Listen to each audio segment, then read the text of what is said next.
बिस्मिल्लाहिर्रहमानिर्रहीम। अस्सलाम वालेकुम नाज़रीन, आप देख रहे हैं सरेआम न्यूज़। खबर शामिल करेंगे लाला मूसा से।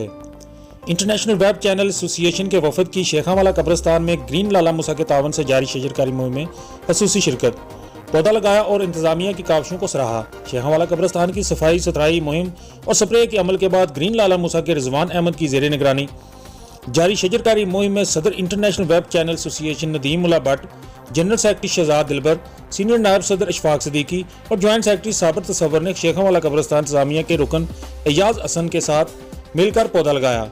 वफद ने रिजवान अहमद और अयाज हुसैन समेत इनकी पूरी इंतजामिया की काविशों को खराज तज़ीम पेश किया।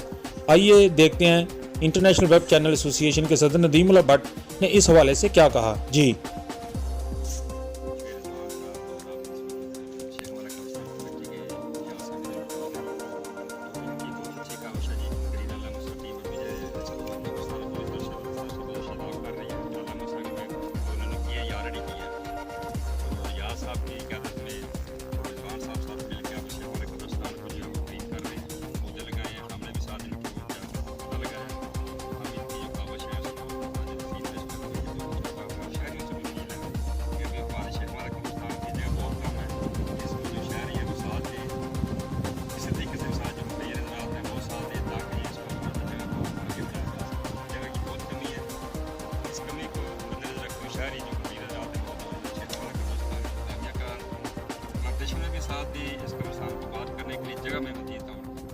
जी बहुत शुक्रिया।